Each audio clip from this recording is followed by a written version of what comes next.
No one knows the long-term effects of juuling, and it hasn't even been reviewed by the FDA. So why are e-cigarettes marketed as a safe alternative? Hey guys, it's Tamara again from the Truth Ambassadors. Welcome to my second episode of my three-part series in Truth Be Told. If you recall from my last episode, I explained that some communities are disproportionately affected by big tobacco's marketing.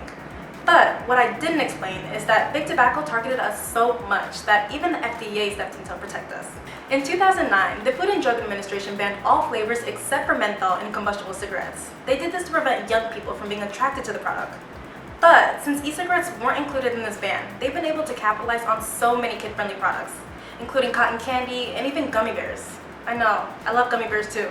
While the FDA has taken action against some e-liquid companies like Freddy Whip, Nilla Wafers, and Warheads Candy, there's still so many flavors out there that are targeting us. So, in light of those efforts, today's episode is going to cover 3 common misconceptions about e-cigarettes. E-cigarettes are a hot topic right now, so I just want to make sure that the truth is being spread.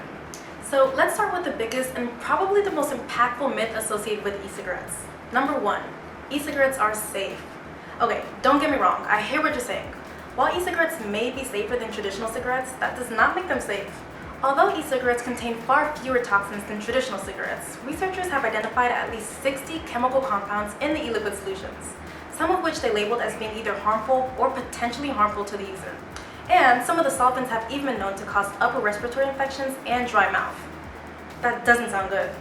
And finally, while many of the e-liquids have been approved by the FDA for oral consumption, it hasn't been approved for inhalation, simply because there's not enough research done to say whether or not it's actually safe. To make matters worse, the aerosol from some e-cigarettes have been found to not only have carcinogens, but some of the particles similar to those in traditional cigarettes, which causes similar health effects such as cardiovascular risk. Yeah, so moving on to number 2. Number 2, there isn't enough nicotine in my e-cigarettes to get me addicted. Okay, so while there hasn't been enough research done to conclude that e-cigarettes are addictive, we do know that 99% of the e-cigarettes sold at convenience stores have nicotine in them. And even though that's the case, a Truth Initiative study found that 63% of Juul users didn't actually know that the product always has nicotine in it. And while this may just be a bad case of teens being misinformed, there are some implications to this.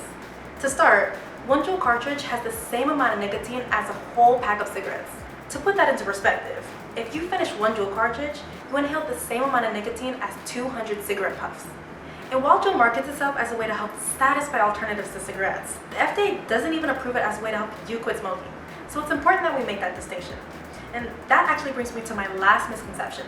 Number 3, e-cigarettes help you quit smoking. Okay, this one I get. Many e-cigarette companies do market themselves as a way to help you quit smoking, but that's often not the case for teens. A study by the Rand Corporation found that young adults who use e-cigarettes were more likely to progress to using traditional cigarettes, and they would most likely continue using their e-cigarettes, kind of like double dipping.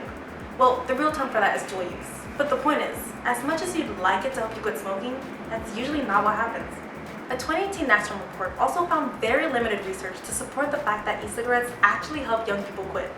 And don't get me wrong, while there are some e-cigarettes that may help some people quit, the lack of consistency in the product quality and the lack of regulation says otherwise.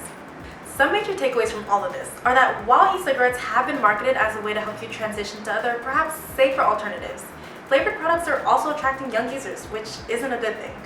Until empirical data can show that their products are actually helping adults switch and not affecting the amount of young users who use them, they shouldn't be using flavored products. Period. It's time that we all start telling our truth and inviting our friends to do so also. So in light of that, in my next episode, I'm going to be inviting a dear friend of mine who's going to tell his story with e-cigarette addiction. Till next time, keep spreading the truth.